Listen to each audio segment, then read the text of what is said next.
This conference will now be recorded. Good afternoon and welcome to AI Answers, weekly updates and answers from the world's leading valuation authority. My name is Bill Garber. I'm Director of Government and External Relations for the Appraisal Institute. It is July 15th, 2020, and today we're going to talk about automated valuation models. We're going to speak specifically to a project involving bank regulatory agencies to develop AVM quality control standards. This is a provision that was pursuant to the Dodd Frank Act over a decade ago. It's a provision that was found in the DFA and has been on the table for development for several years. Going back to at least 2014, the agencies have indicated that they had planned to develop a project on AVM quality control standards.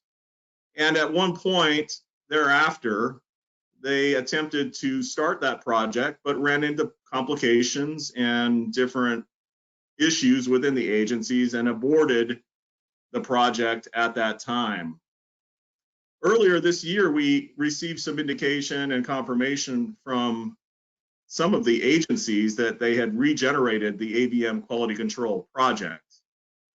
And there was a release at a regulatory bulletin issued by the Consumer Financial Protection Bureau last month that indicated this project was back on the CFPB's regulatory rulemaking calendar.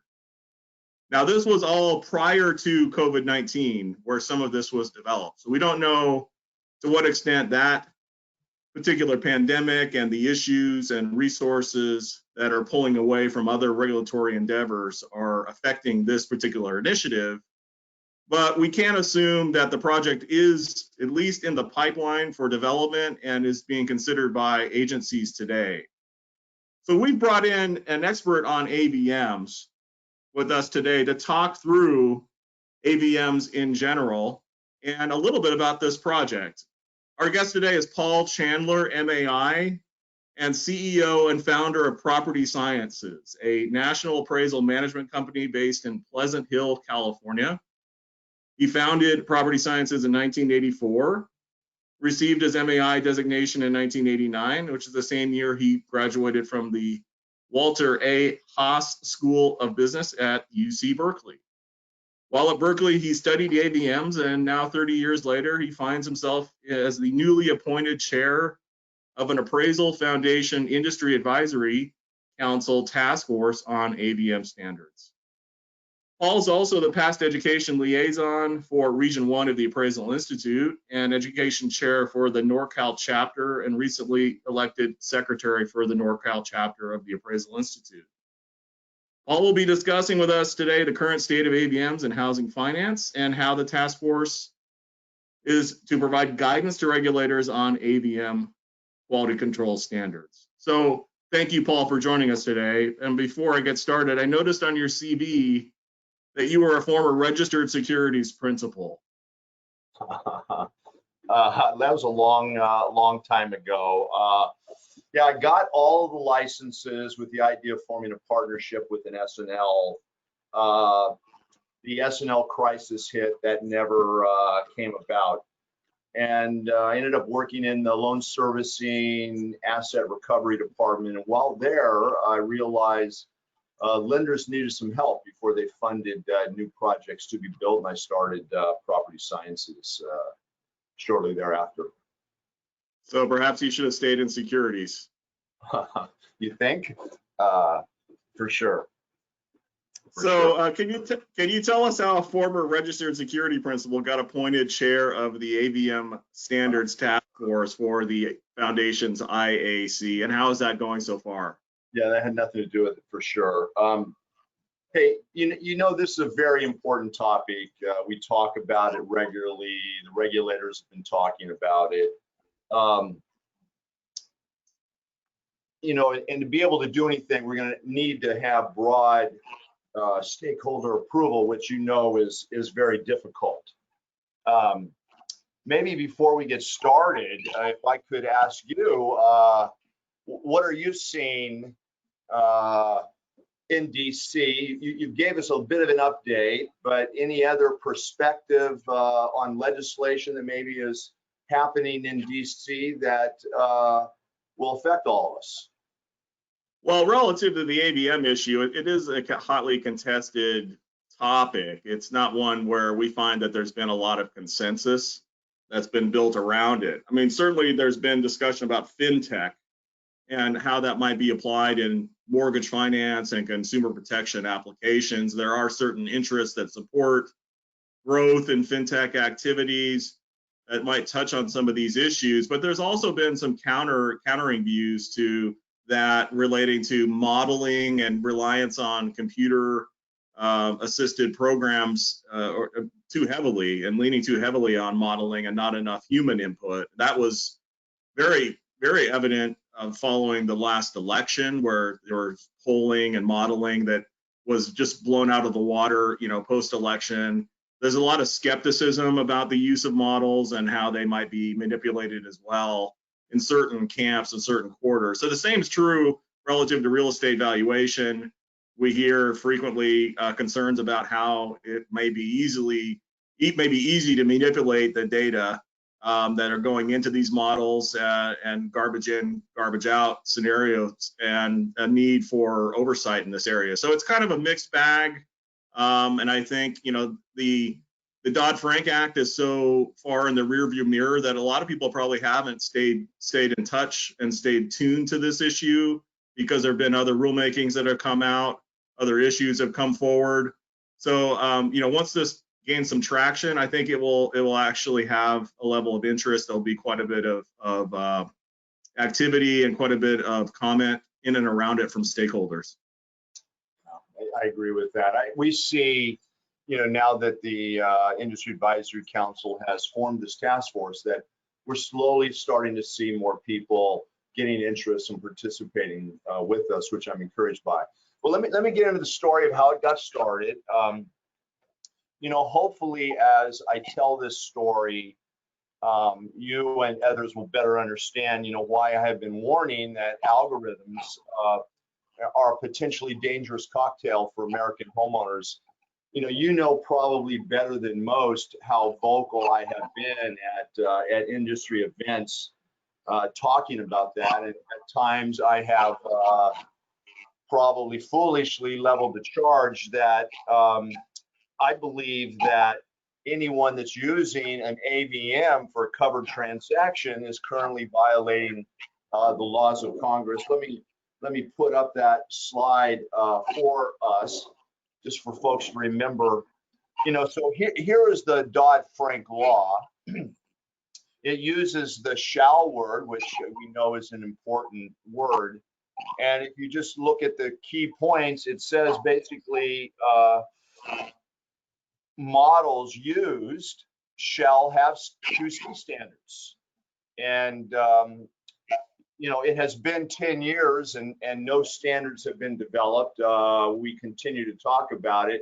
And I particularly try to point that out to our industry colleagues whenever I get a chance. Unfortunately, what we are discovering as we get into this topic is it's too complex for the regulators. In fact, it's actually too complex for many people.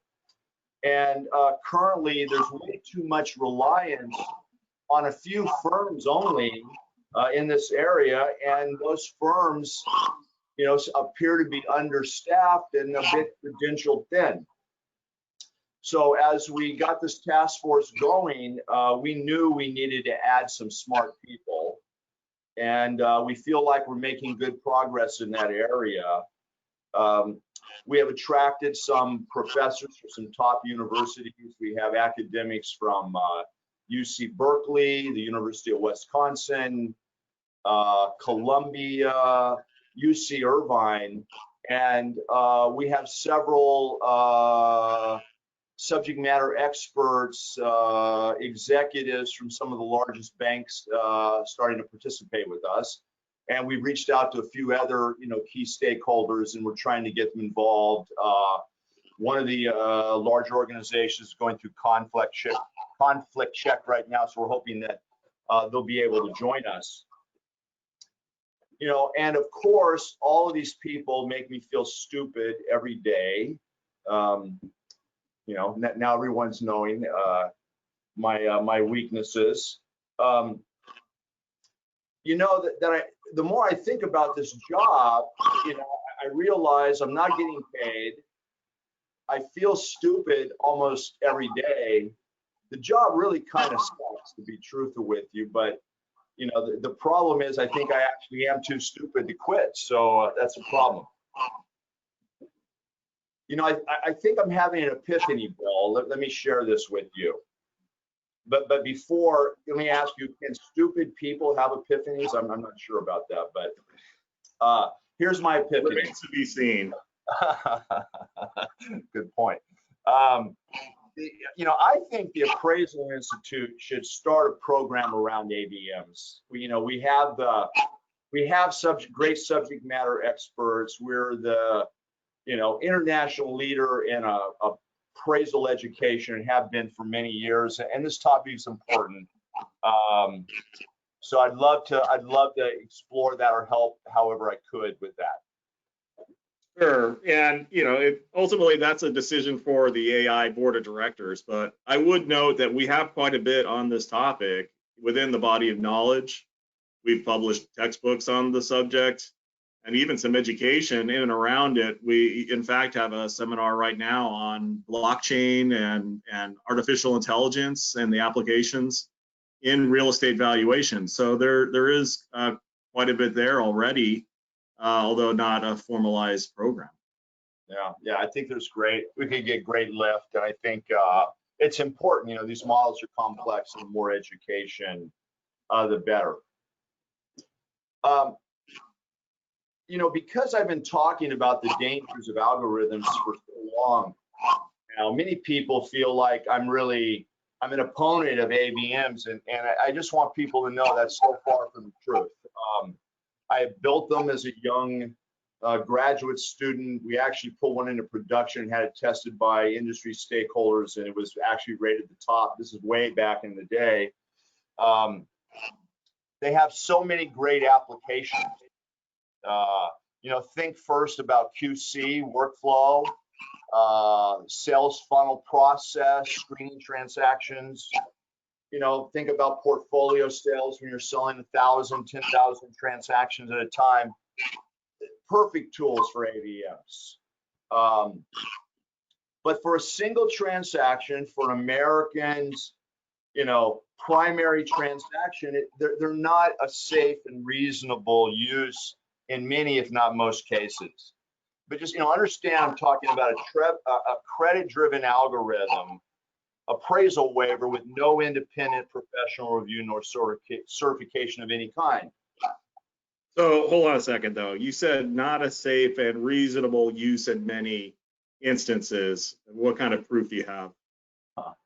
I believe I have the proof, and I'm willing to share it with you and the viewers. And actually, I believe I have what I'm going to refer to as a smoking gun. And I'm willing to share that with you as well. And it's quite shocking in some ways and very disappointing in others. So hold on a second. This might be a first for AI answers. You have a smoking gun? Tell us about this. I do, but let me finish my story on how I got appointed the task force chair first, and I'll share that with you. All right. So over the last few years, every chance I was given, I would talk about the dangers of AVMs, trying to educate our profession and other stakeholders on the strengths and weaknesses of AVMs. I'd try to get the topic on any of the organizations I belong to. I would sometimes get it on an agenda, and we'd have some conversations, and I'd get to engage other professionals on the topic. And then I finally was able to get it on the Industry Advisory Council agenda a couple of times. And but by the way, I think most of you know the Industry Advisory Council is one of the two councils of the Appraisal Foundation. So then in January of this year, we had an IAC meeting in San Diego, and the scheduled guest speaker was a renowned AVM expert. I anticipated the pitch. I've been hearing it and seeing it over the last couple of years at various housing finance conferences. I heard it from GSE reps, I heard it from rating agencies, I heard it from investors, and of course from different AVM vendors. And the presentation always goes about like this. Big data, artificial intelligence, and machine learning. The pitch always concludes the models are getting much better over the last 10 to 15 years with the increasing amount of data and the higher computer processing speed. And this speaker who came this fateful day in San Diego did not disappoint me. Nor did a GSE rep at a function a couple quarters before, who was sent out with a machine learning slide deck, basically making the argument that we're all going to be replaced by machines in the near future. Fortunately, the audience left the room with more questions than answers that day after I revealed to everyone in the room that all the key points that were being made were absurd and misleading. So hold on, the absurdity was revealed to everyone. Are you sure? This is a fairly complex issue. Well, let me try to explain some of the keys, because it does, you know, when you start talking about big data, computers, and heavy math, you know, it is complicated, and you know, we turn the TV on and we hear artificial intelligence every single day, and we hear about driving cars, and we see flying robots on our TV commercials. But it's really not as complicated as all of that. So let's talk about artificial intelligence. What is artificial intelligence? So in its easiest definition, it's artificial, non-human intelligence. Well, let's look at it a different way. Artificial intelligence is basically human opinion embedded in code. So that's really not non-human. So some human has to take his smarts, has to write computer programs embedded in code. That simple definition of artificial intelligence. You're with me so far, right, Bill? Yeah, following. So now let's talk about the math underlying, you know, the different models, right? So an algorithm is a mathematically driven set of rules embedded in computer code. By the way, I haven't provided a definition of big data because I'm assuming everybody understands it. It's a lot of data, right? So no definition for that. When analyzing big data, math algorithms are the primary tool. An automated valuation model, or AVM, is an algorithm, right?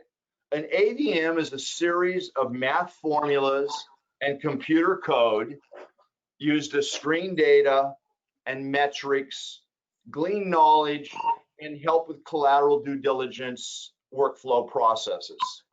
All right, let's take a look at machine learning. Here's where it gets a little thicker, right? So here's my easy definition for machine learning. The promise from the future: machines are going to replace all of us. And I like to remember that, I'd like people to remember that, and I want to say it was like maybe 1956, which actually, by the way, is the year I was born, old guy. But I believe that was the year that Spencer Tracy and Katharine Hepburn did a movie called Desk Set. And Desk Set, Spencer Tracy was an IBM salesman, and they were going to put in this massive, card punch processing system that IBM became famous for back in the day. And all of the staff in the office were so nervous that their jobs were going to be replaced, that the world was going to be dramatically changed forever. So now I remind you, that's like, 60 plus years ago now. Computers and data have gotten much bigger and better. And here we sit again today worrying about being replaced by computers. I was going to warn you that you were dating yourself, Paul. Say, you're dating myself? I'm dating myself? Yeah, I was going to warn you that you were dating yourself. Yeah, it's an inevitable fact. So, the good thing about being old is that, I'm starting to use the term I'm wise now. So I've gained, all those mistakes I've made, gained a little experience along the way, which is a great argument when you talk about appraisers, right? An expert professional opinion. We're always being criticized. You can't also go to a conference and not hear about how bad a quality a particular appraiser or a particular assignment, how we need to improve the education. And by the way, thank you for AI for all the great education. But, the reality is, as bad as any one appraiser might be, with experience and with time and with getting beaten up in the underwriting process, that appraiser has a better chance of getting it right than a non-appraiser. And that independence and that professionalism, I think, needs to be protected. But let's come back to machine learning. So these definitions for machine learning, by the way, that I'm going to give you, I got from Andrew Ng at Stanford, who is the lead expert at Stanford. So the field of study that gives computers the ability to learn without explicitly programmed.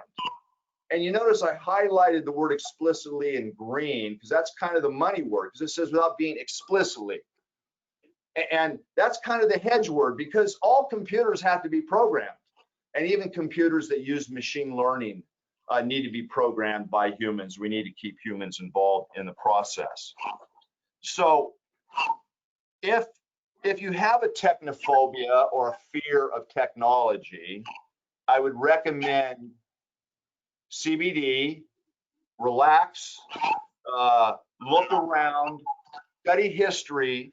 Tomorrow's going to be a lot like today. And most machine learning is supervised by humans.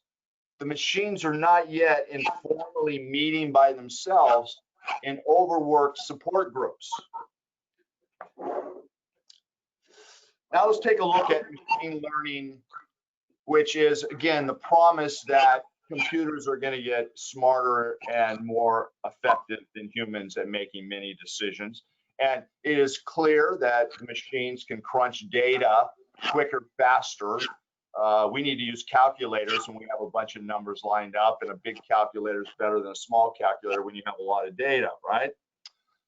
So, but in machine learning, what I am learning as I dig deeper into machine learning, that's all of my basic reading these days, is trying to understand machine learning so I can stay up with the brilliant team that's working on our task force. But what I'm learning about machine learning is, you'll see here I highlighted two words that talks about regression and classification.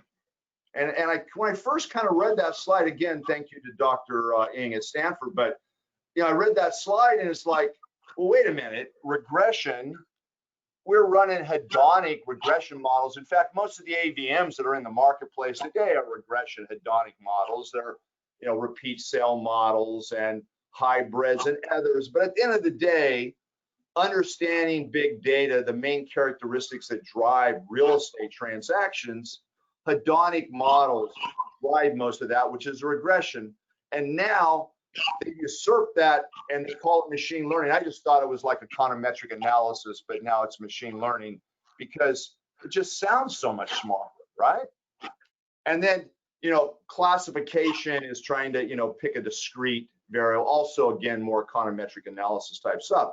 So for the mass majority of machine learning, these powerful machines that are going to replace us all, They're all being driven by humans who are doing hedonic regression models at the core, and particularly in real estate, where the real estate data is so localized and dirty, as we all know.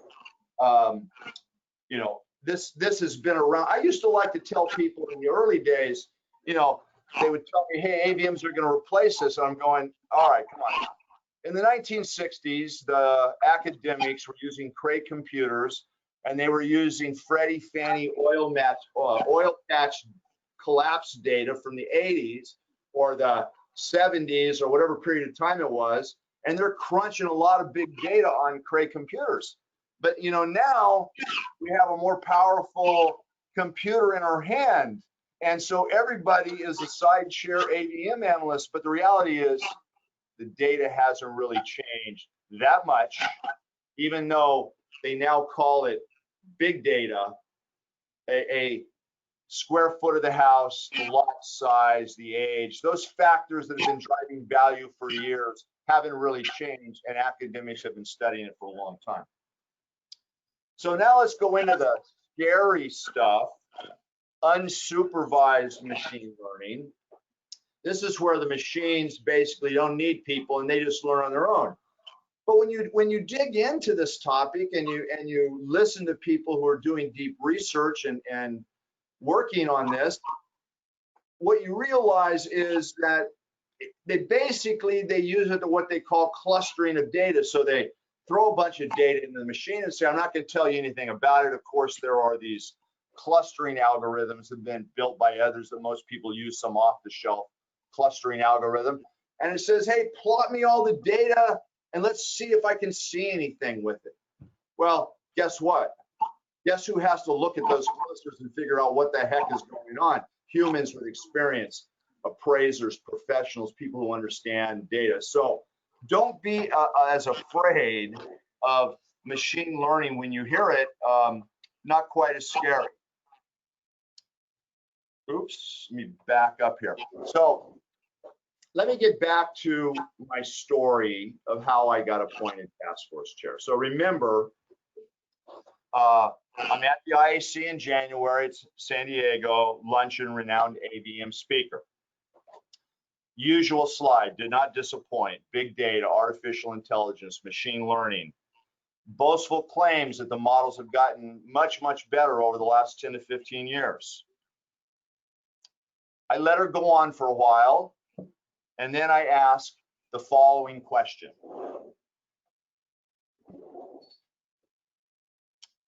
Do you have any mathematical evidence to prove that the models, in fact, are getting better over the last 10 to 15 years?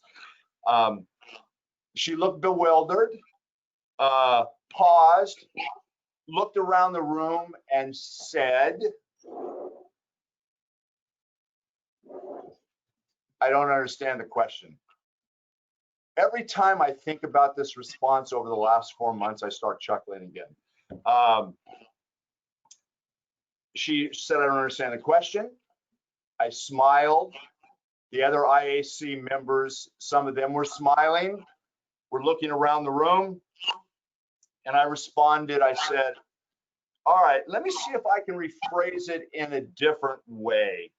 Previously, you had discussed forecast standard deviation as the current best way to transparently and mathematically compare and rate models.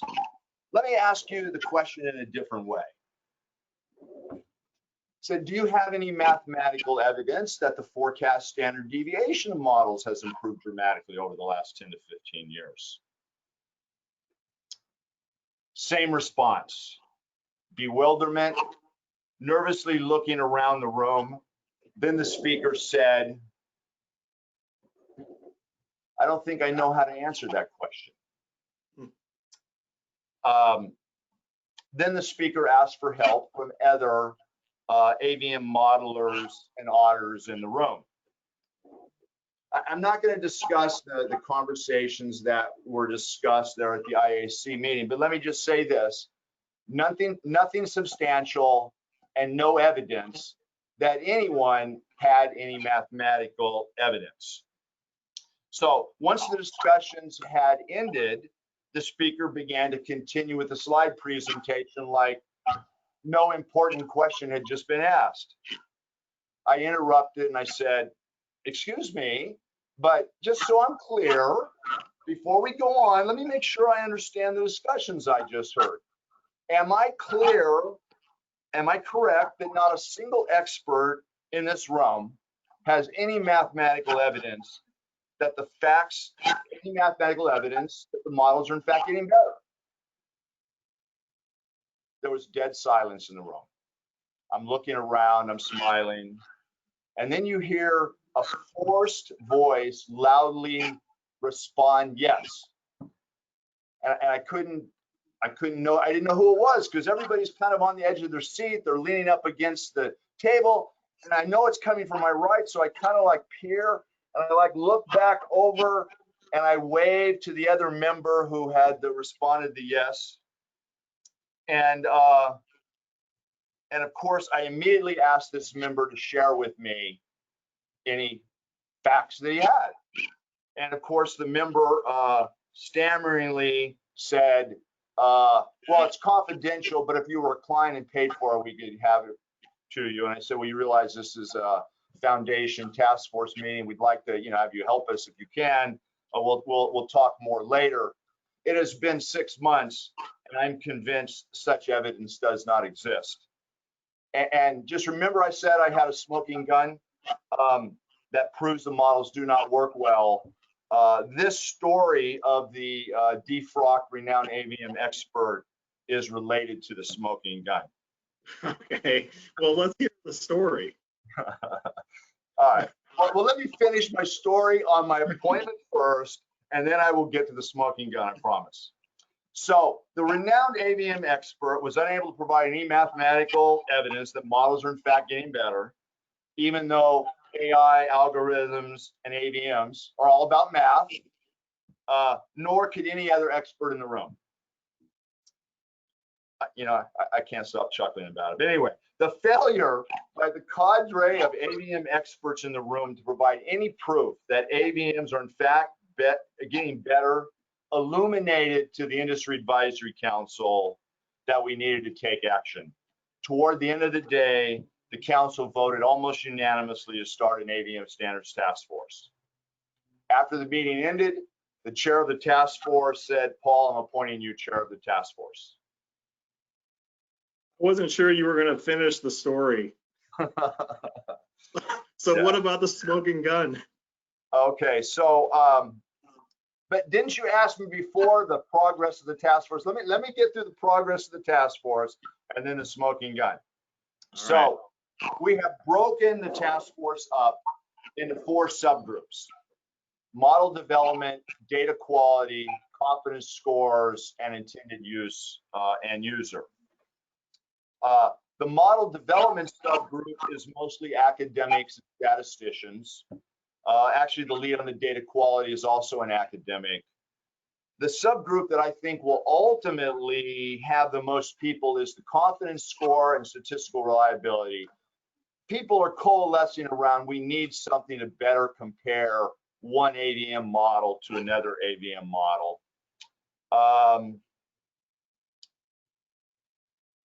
The Appraisal Foundation has been communicating with FIFIAC and has been communicating with FHFA, although you tell me today, Bill, it's maybe CFPB, which I didn't think those guys were doing anything. The only thing they decided to pick up were AVM standards. When I saw that's just hilarious, but another topic, another day. Well, yeah, they're just one of many agencies involved, and they happen to have to publish a regulatory, a list of current projects, and that's where it was picked up. It doesn't mean that they're taking the lead, but they are participating along with FHFA and the bank regulators and the like. And didn't you find that kind of funny? I mean, the CFPB kind of came out of the dark. We haven't heard from them about anything related to protecting the consumer, and now all of a sudden they want to weigh in on the AVM side, but way above my grade. I wouldn't put it that way. They have been staying involved in some mortgage issues and even weighed in on some recent changes to appraisal disclosure during the regulatory flexibilities and COVID and the like. So that they've been staying attuned to appraisal issues as they should, and they're just one of many players here. Yeah. All right, fair enough. So in summary, the task force is in the early stages. You know, we have this high level mission, if you will, with communication between the foundation and the regulators. You know, the regulators have said, hey, we're anxiously looking to, get your recommendations. What we would like is high level quality control recommendations for the models. And so that's what we're trying to keep our focus. But as we're digging in, we're realizing that you can't really have quality of any product or service without standards. And so how do you QC something that itself doesn't have standards? So we're trying to get some smart people in a room. We're trying to collaborate. I'm excited that we over this last meeting, we're meeting every 2 weeks. This last meeting, we had probably the most engaged group talking about important issues. I proposed a couple of standards. I got shot down, of course, and maybe thinking I'm a little bit too restrictive. But I think in terms of presenting those two standards, I presented topics that everyone realizes are the big topics in the room. So let me just tell you the two standards I proposed so you can hear them. One is some sort of consistent mathematical formula for forecast standard deviation. And I won't go into the technical reasons why a lot of members don't like that. I'm still curious, and we're still talking more about that, but there is belief that we should have something that should have set some minimal standard. And then the second standard I propose is really I like to refer to it as a reporting standard, which may very well be outside the scope of what our task force should really be working on. But because at this point we're trying to understand as much as we can about this important topic, we're kind of in the early stages, letting the team think freely and getting all the ideas out on the table, and then we'll refine that for the high level recommendations that the regulators are looking for. But the second standard that I kicked out was the standard of when you produce an AVM report, and because local data is so critical, absent a machine learning and just figuring out how to, create value out of, non-related data, but assuming you need local data to really understand local values, shouldn't an AVM report in some manner how many pieces of data or sales are within some geographically and temporally relevant period, some distance, some time frames? How many pieces of data did you have that went into that? Again, people think that that's too restrictive, but they're talking about that, and I think there's wide acceptance that you need to have relevant and temporal data. The last group here, the intended use and intended user, that's the group that I'm working on. And so there's many different uses for AVMs. There's point of origination, waivers,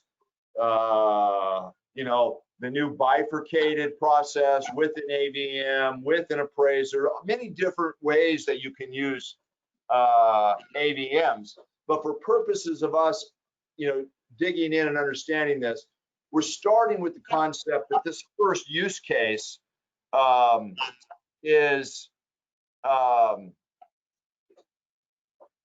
a appraisal waiver where no professional appraiser opinion or certification is involved.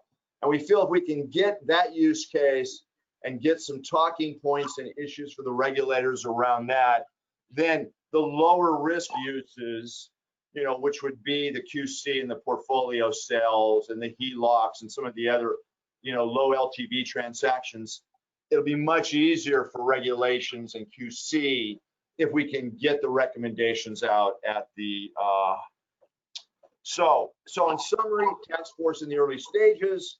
We're attempting to dig into the black boxes a bit with a little pushback, as you might imagine. Yeah, I mean, we deal with that every day in DC, of course. So, I mean, I can only imagine the varying interests involved in this, and where some of the pushback might be, but can you summarize any of that for us? Well, the model vendors want to protect their intellectual property, rightfully so. You know, they stand on the ground that without intellectual property protection, we will stifle innovation.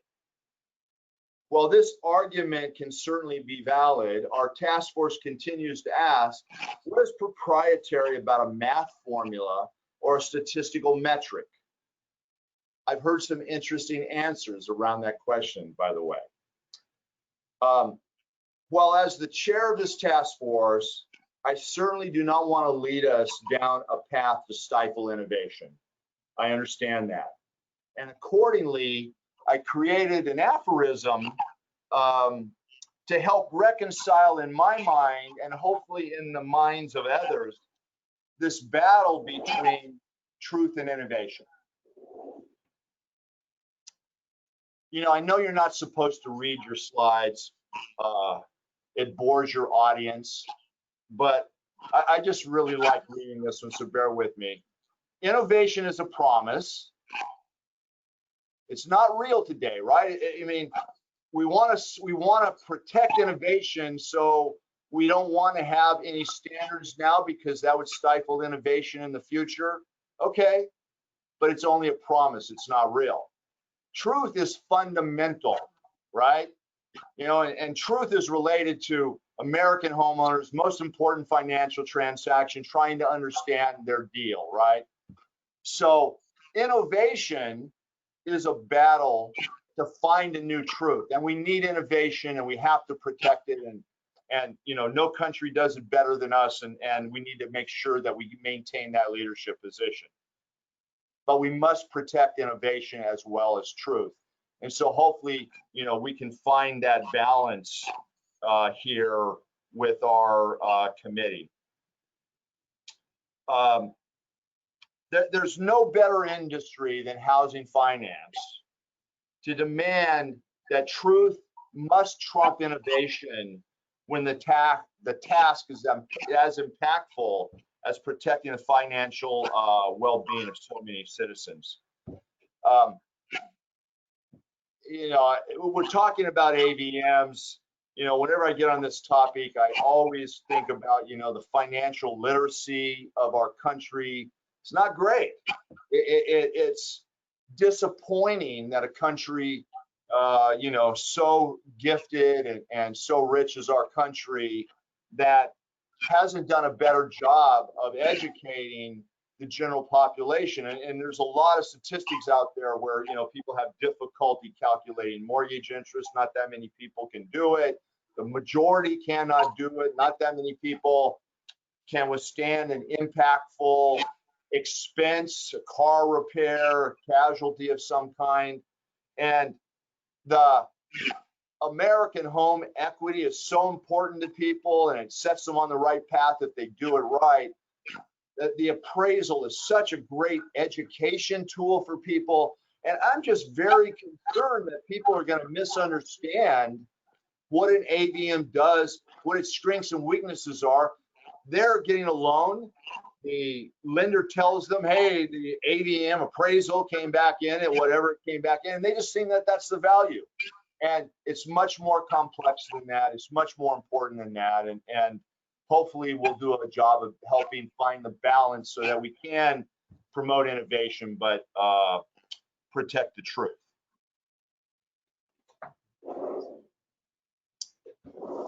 So that's kind of concludes my story, I think.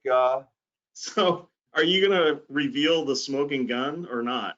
Oh, yeah.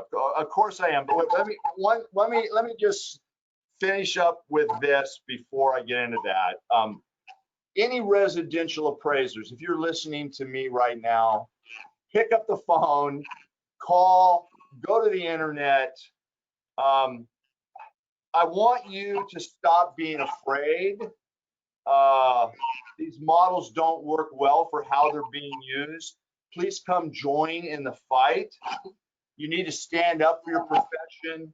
You need to stand up for an independent expert voice. you need to get involved. You need to contribute money to the cause. I have my, where's my tray? Let me pass around the tray. But there's no better place than right here with the Appraisal Institute. Realtors have NAR, the mortgage originators have the MBA.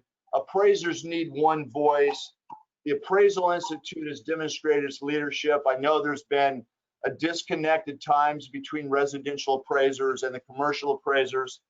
It's time to put all of that aside, get your checkbook out, and join the Appraisal Institute, right? It's ready to take up this battle. We need all of you to do that.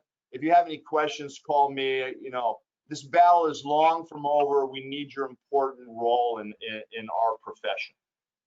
And because it's so important, I created a second aphorism for my task force to try to get them thinking and moving in the right direction. This one probably will make you chuckle a bit. Here's my second aphorism.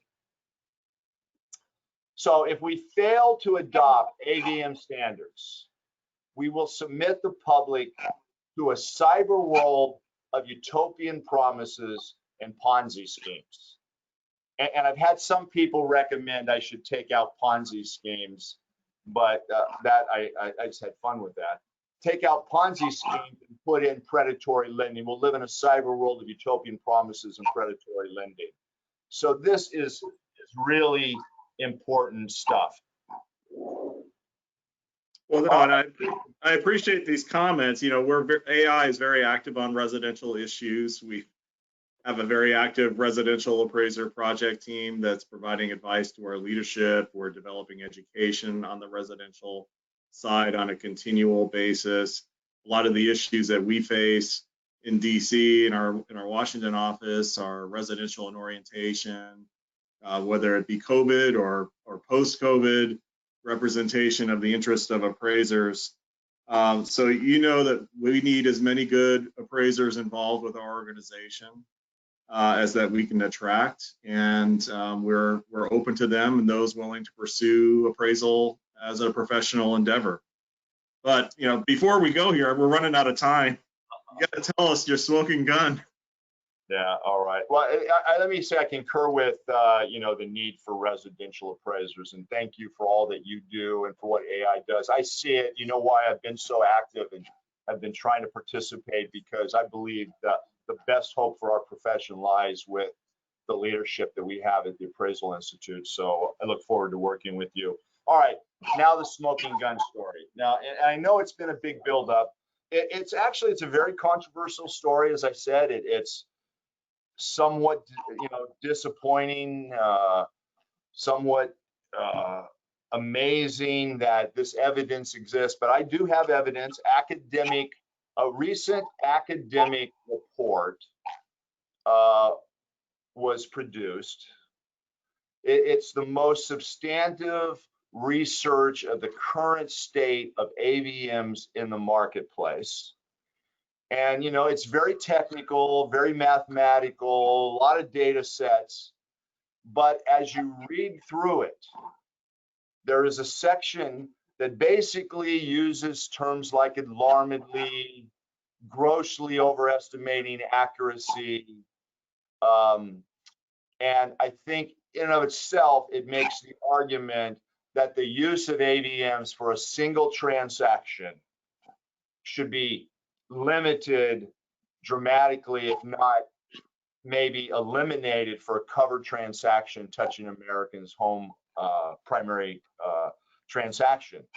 So I'm not going to post it. I'm not going to. The authors, by the way, I will send you a copy of it. I actually have one other thing I can send you. I've been working on a bibliography. I have lots of AVM papers and articles, but this one smoking gun, if you are so inclined and you have the math chops, please, you see my contact information here, send me an email. I will send you that paper and ask that you read it, distribute it, keep this dialogue alive. AVMs are important. They play a great role. We need big data, but we need big professional appraisers signing off as an independent voice for people's most important transactions. And with that, I'd like to say thanks, Bill. I really appreciate the chance to talk about that, and hopefully have you back at some point. Absolutely, Paul. Thanks for taking time, and thanks to all of our listeners for joining us for today's AI Answers, weekly updates and answers from the world's leading valuation authority.